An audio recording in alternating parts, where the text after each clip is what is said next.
Hoq, kjo emocionale shumë deklarata e labit, një edhe nga afër, edhe unë kam kolegë, por rastet të tilla kemi plot, të gjithë mund ta gjejmë veten në një prej fjalive të labit, të gjithë kalojmë në përvështirësi, por shpjego më pak, po du me ditë nga ana kështu njerëzore, sa ma thjesht, a është lutja shpirtënore kur je i thyer, kur je i lodhur, kur je emocionalisht i dorëzuar, ma afër Zotit, a ndëgjohet ma shumë?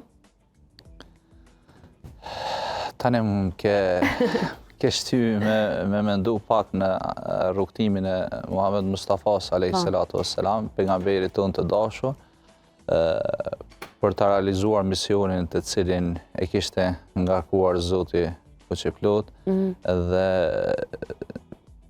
në njërin prej viteve të tij që në historinë islame njihet edhe si viti i dëshpërimit, i pikëllimit, i demoralizimit, pas vdekjes së bashkëshortës së tij, asaj që e kishte pranuar e para për profet, për të dërguar Muhammedin a.s. Ishte para që e kishte pranuar Islamin, e kishte shkri, e kishte dhënë gjithë pasurinë për Islamin, sepse ka qenë një grua e pasur. Ajo në atë vetë ndroi jetë, kaloi në botën tjetër. Pastaj edhe mbikëqyrësi i tij nga familja e tij, sepse pejgamberi a.s. ishte jetim pa babë, pa nanë, edhe ai ndroi jetë, kaloi në botën tjetër. Allahu Fuqiplot e obligoi me shku në Taif për me i thirr njerëzit në besim. Edhe ata e refuzuan, nuk e pranuan Muhammed Mustafan a.s. Shkuan deri në atë mas sa që e goditën edhe me gur, derisa pikoi gjaku i pastër i Muhammedit a.s. Dhe në ato momente me zemër të thyer pejgamberi a.s. A thua, pse gjithë këto sprova po ndodhin mu, a mos është hidhuru Zoti Fuqiplot me mu?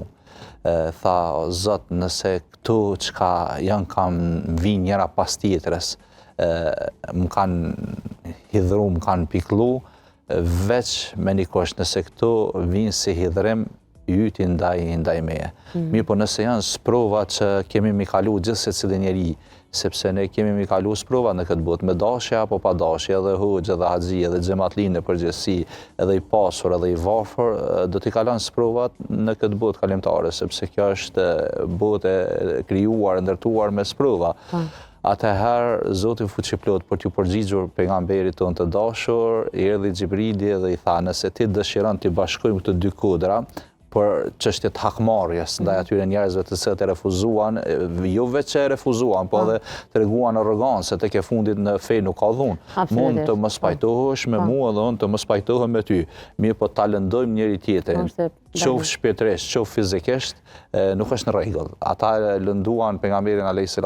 fizikisht, dhe atëherë Allahu po t'i treguar profetit se është i kënaqur me veprimet e tij, me jetën e tij, dërgoi melekun Xhibril, i cili tha, po përgëzon Zoti Xheleshanu, po t'jep haber, lajm, myshde, se ti nëse don, unë do t'i bashkoj këto dy kodra dhe do të hakmirën.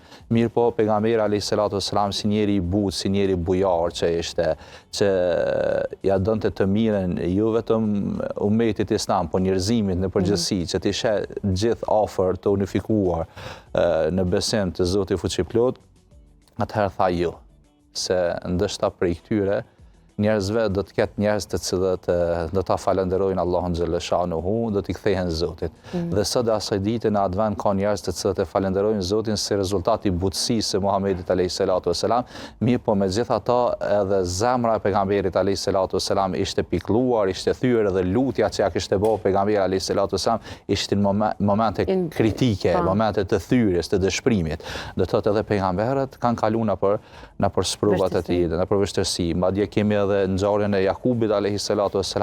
i cili është verbu kur i ka humbur djali i tij Jusufi a.s. për vite që se ka takuar nga mërzia, është verbu. Derisa kur është takuar me Jusufin a.s.